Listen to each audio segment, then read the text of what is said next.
Sometimes you don't cut people off because you stopped loving them. You cut them off because they stopped loving the person you're becoming. What if the biggest weight holding you down isn't your fear, but someone you refuse to let go of? My friends, this one might sting a little, but it's a truth many of us need to face. You see, not every bond is a blessing. Not every friendship or family tie deserves a lifetime pass. And today, we're pulling back the curtain on a harsh reality. 7 signs that you should end every relationship, even if it's family or a friend. Before we go deeper, hit that like button, subscribe if you're serious about living with strength and clarity, and share this with someone stuck in a cycle they need to break. Now stay with me. Hey folks, imagine dragging a suitcase through the airport, but instead of clothes, it's packed with manipulation, guilt, judgment, and outdated versions of yourself. You keep lugging it around because it's familiar, because it's got your name on it, but deep down, you know it's slowing you down. That's what some relationships feel like, and that's what we're going to unpack. This isn't about hate. This is about healing, about choosing peace over pressure, freedom over fear, growth over guilt. Write this in the comments if you're ready. Cut the weight. Number 1. They guilt you into staying. People who benefit from your silence will always label your voice as disrespect. Let that quote sink in for a second, because here's the thing, my friends, sometimes the real prison isn't a place, it's a person. And the bars aren't made of steel, they're made of guilt. Picture this. You're standing at a wide open door, freedom just a step away. But every time you move toward it, someone close to you whispers, "After everything I did for you," or "You think you're better than us now." And suddenly, that open door starts to feel like a betrayal. That's not love. That's emotional blackmail wearing the mask of loyalty. You start to question yourself. Am I ungrateful? Am I selfish? No, you're human, you're evolving, and the people who love you genuinely, they cheer for your wings, not curse your flight. But guilt has a way of twisting love into obligation, of turning care into a cage.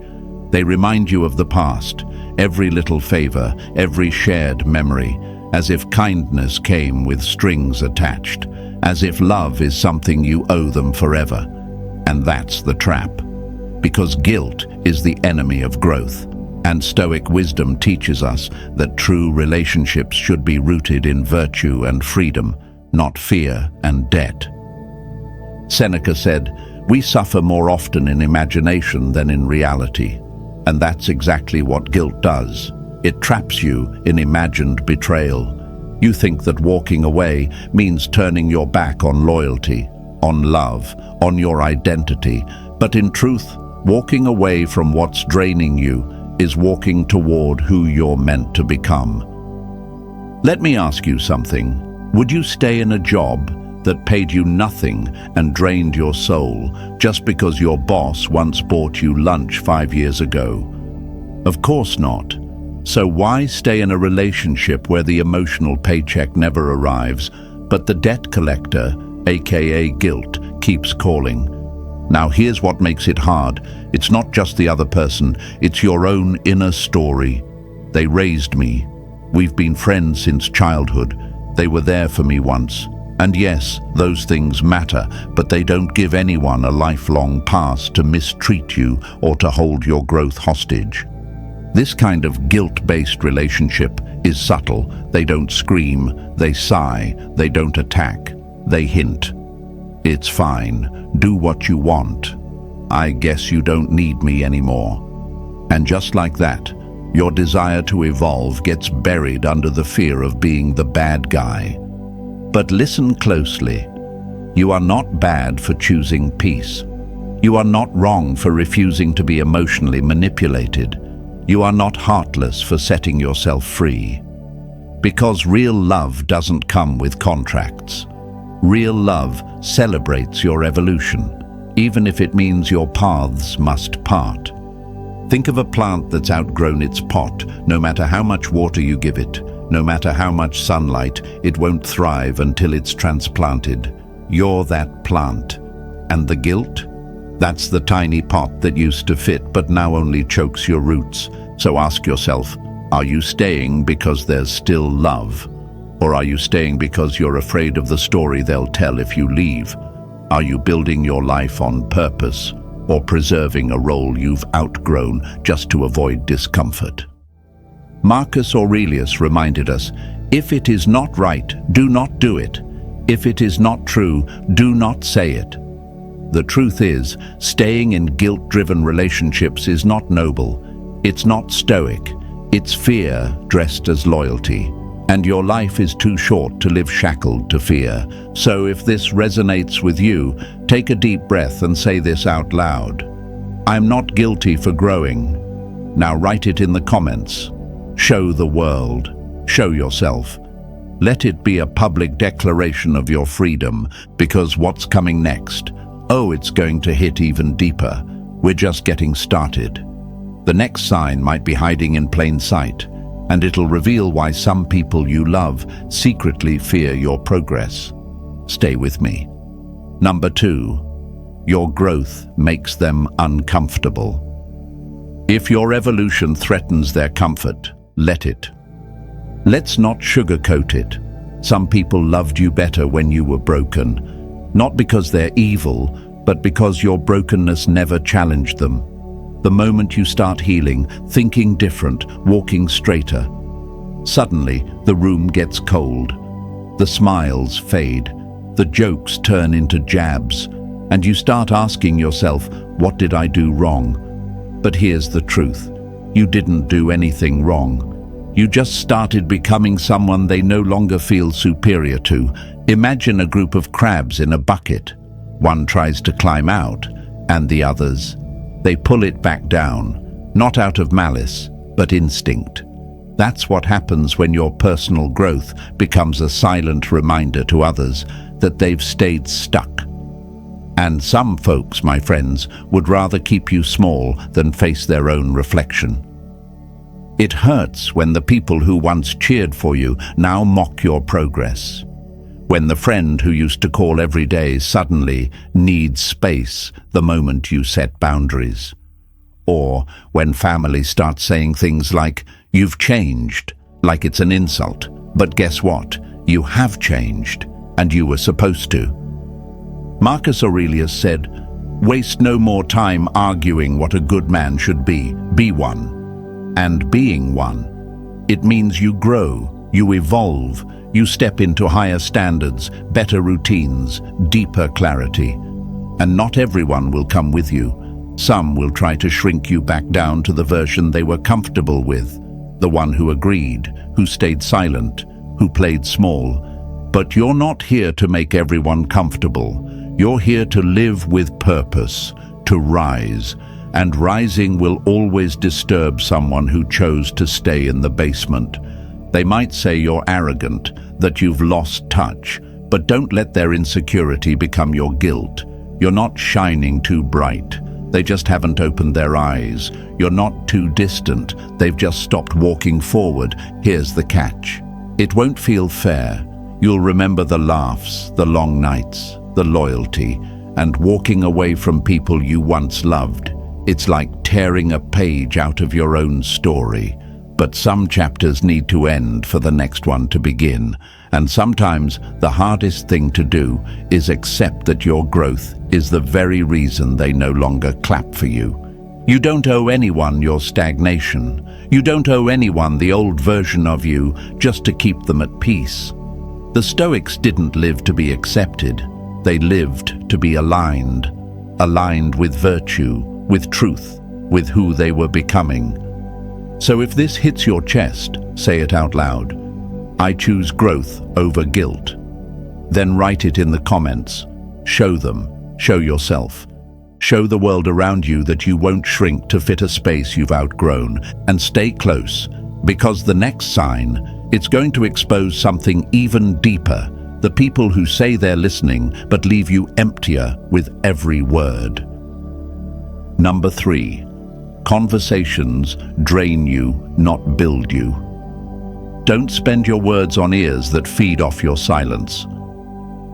You ever walk away from a conversation and feel like you just ran a marathon with weights on your shoulders, like you need a nap, a break, or maybe even a therapist, just to recover from a simple chat?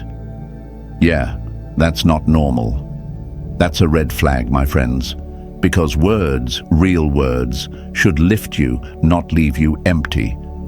There are people in your life who don't listen to understand, they listen to reply, to argue, to twist, or worse, they pretend to listen while silently judging everything you say. And when you speak your truth, you're met with eye rolls, sarcasm, or subtle digs like you're being dramatic, or you always make everything about you. These aren't conversations. These are quiet wars in disguise. Imagine trying to plant seeds in poisoned soil. That's what it's like trying to grow within toxic communication. Every word you speak gets choked out by dismissal, invalidation, or envy. And over time, you stop talking. Not because you've got nothing to say, but because you're tired of being misunderstood. But here's the Stoic truth. Your peace is too sacred for shallow conversations. Marcus Aurelius said, "The soul becomes dyed with the color of its thoughts." Now ask yourself, what kind of soul are you building if every conversation around you drags you into doubt, shame, or anger? You don't need to win every argument. You need to stop entering battles that weren't meant for you in the first place. Because not every ear deserves access to your voice. Not every person deserves a front row seat to your mind, especially when those same people aren't offering the same energy back. It might be a friend who only calls to complain, but disappears when you need support. Or a sibling who interrupts, corrects, and competes with every sentence you speak. Or maybe it's someone who gaslights you so smoothly, you walk away questioning your own memory. That's not family, that's not friendship, that's emotional erosion. The Stoics believed in clarity, in speaking only when words served truth. Epictetus said, "We have 2 ears and 1 mouth so that we can listen twice as much as we speak. But what good is speaking if no one truly hears you? What good is connection if all it does is leave you more alone?" Conversations should be a bridge, not a burden.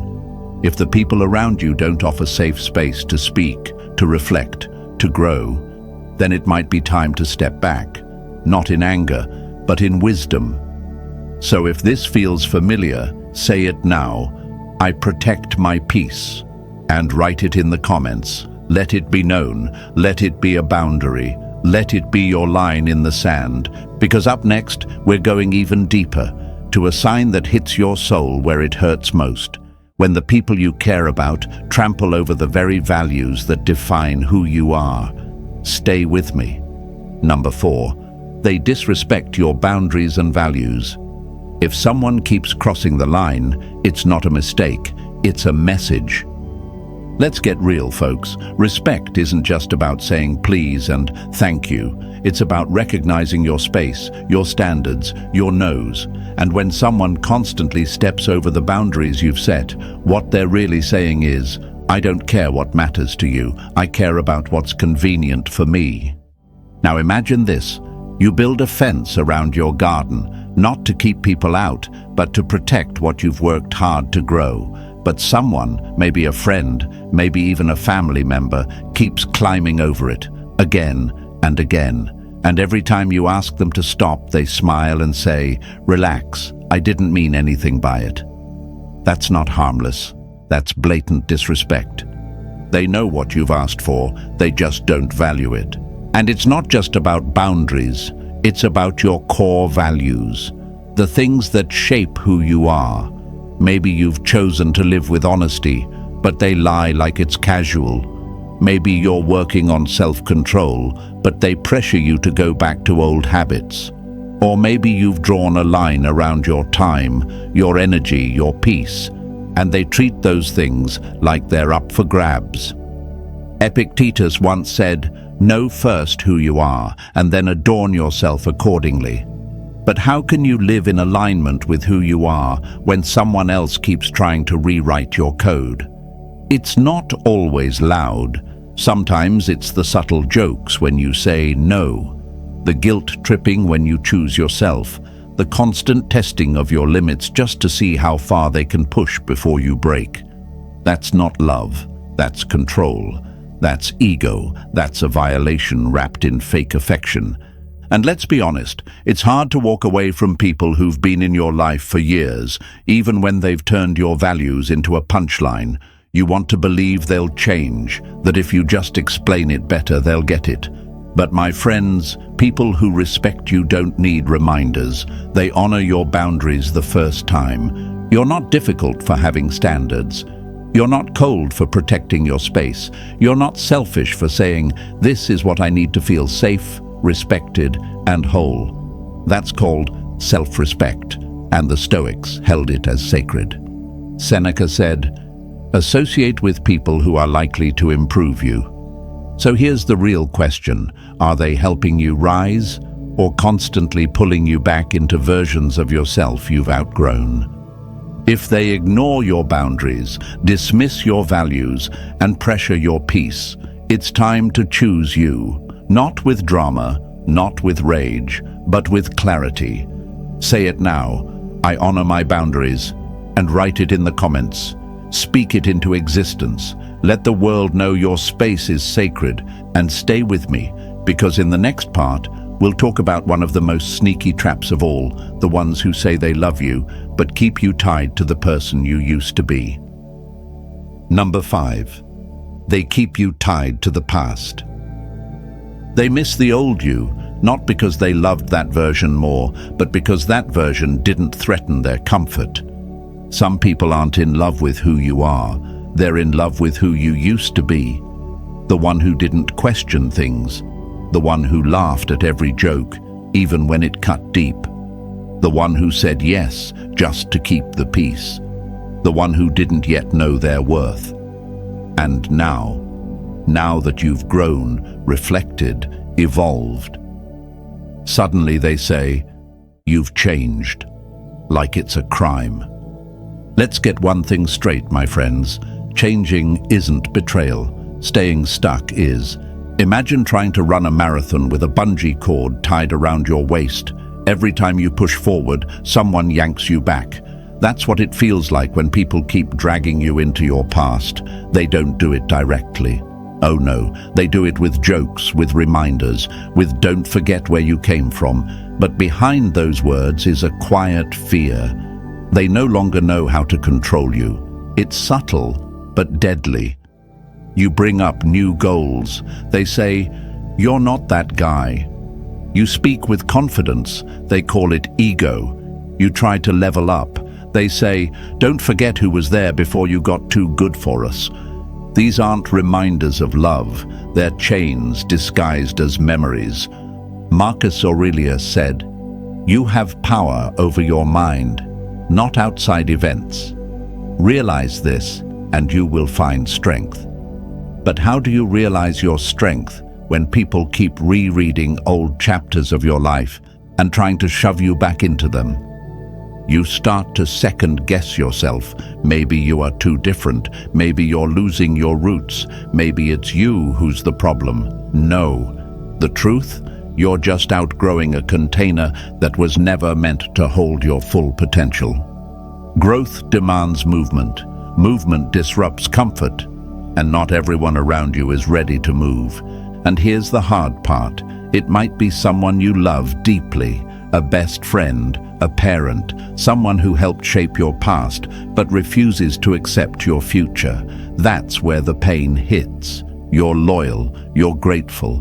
But loyalty doesn't mean self-abandonment, and gratitude doesn't mean spiritual stagnation. The Stoics didn't fear growth, they embraced it. They believed in living by virtue, not by nostalgia. Seneca wrote, as long as you live, keep learning how to live. And sometimes, learning how to live means unlearning who you were, especially when others won't let you forget. If this hits your chest, say it with me. I release who I was, And write it in the comments. Let them know, let yourself know. Your past was a lesson, not a life sentence. And stick with me, because next, we're talking about something even deeper, the peace you feel when they're not around. That silence, that calm, it's not an accident. Stay close. Number 6, you feel more peace in their absence than presence. If their presence brings chaos and their absence brings peace, you already have your answer. Let's be brutally honest, my friends. Peace doesn't lie. It's the one feeling that doesn't wear a mask. And if you only feel it when someone walks out of the room, that's not coincidence. That's clarity. You ever notice how light your chest feels when a certain person cancels plans? Or how your thoughts flow better when they're not texting, calling, or hovering over every move you make? That's not just relief. That's your nervous system whispering, "Thank you." And yet, we ignore it. We tell ourselves we're overreacting. We say things like, "They mean well," or "Maybe I'm just being too sensitive." But deep down, we know. We always know. Imagine carrying a backpack filled with rocks. Every time you see this person, they add a few more. Arguments, drama, jealousy, comparison. You keep walking, pretending it's fine, until one day you take the backpack off, and for the first time, you breathe. That's the kind of weight you're not meant to carry. The Stoics believed in protecting inner peace like it was sacred treasure. Marcus Aurelius said, "Nowhere you can go is more peaceful, more free of interruptions than your own soul." So why let someone rent space in your life if their presence only brings storms? But here's where it gets tricky. Sometimes the person stealing your peace is someone you love, someone you've known forever, maybe even someone who once was your peace. But now their energy brings tension, their words bring doubt, their habits trigger anxiety, and you keep asking yourself, is it just a phase? Am I being selfish? No, you're not being selfish for needing calm. You're not wrong for wanting your mind to be still, your emotions to be safe, your heart to finally rest. That's not selfish, that's survival. We're taught to hold on, to make it work, especially when it comes to family or close friends. But Stoicism isn't about holding on blindly. It's about examining life with reason, detachment, and truth. And sometimes the truth is this: you're better without them. You start to notice patterns. You're more focused when they're not around. You sleep better. You think clearer. You feel more you. That's not drama, it's data. And it's telling you something you need to hear. Peace is trying to lead you somewhere they can't follow. It's okay to love someone and still need distance. It's okay to wish them well, but wish them away from your space. Growth isn't just about addition, it's about subtraction too. So if this speaks to you, take a deep breath and say it. I choose peace first. Then write it in the comments. Let it be your mantra, your shield, your truth. And stay tuned, because what's next is the most dangerous kind of tie, the one that doesn't argue, doesn't shout, but slowly poisons your progress from the inside out. Let's talk about the ones who don't challenge you. They sabotage you, quietly, relentlessly. Number 7, they sabotage your healing, not celebrate it. Not everyone wants you healed, because healed people don't bleed on command.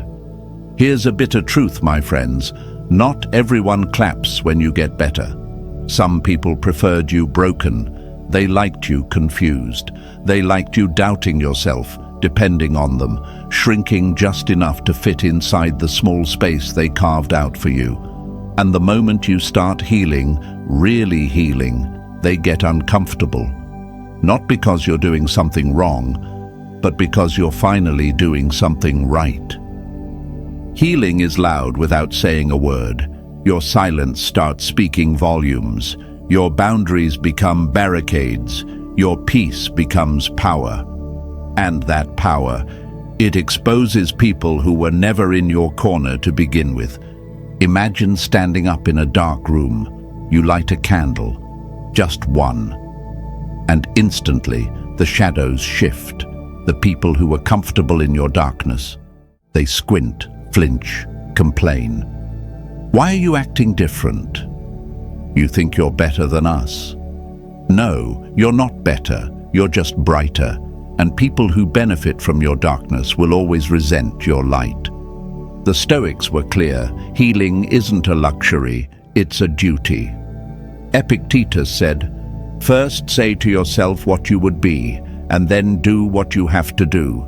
That includes walking away from people who don't want to see you rise, who roll their eyes when you say you're going to therapy, who mock your new habits, who remind you of every past failure just to keep you from feeling proud of your progress.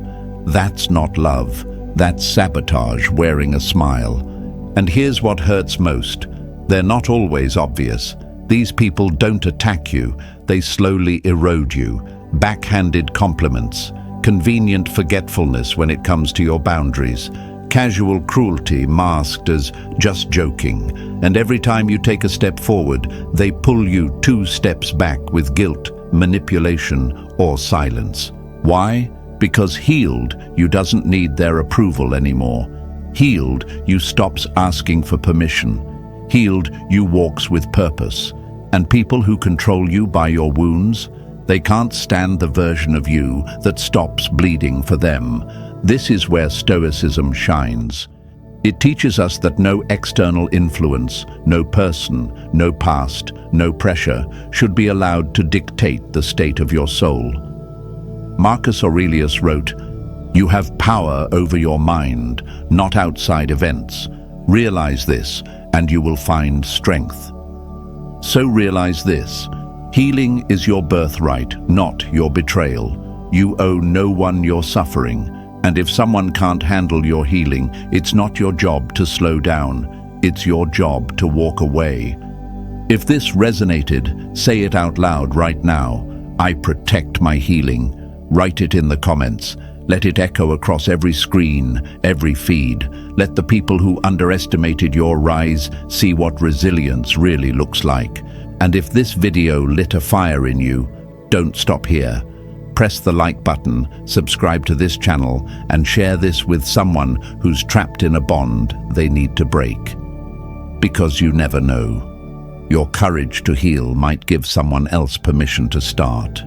This isn't the end, it's the beginning of your freedom, and we've only scratched the surface of what Stoic wisdom can unlock in your life. Keep growing, keep choosing peace, and I'll see you in the next video.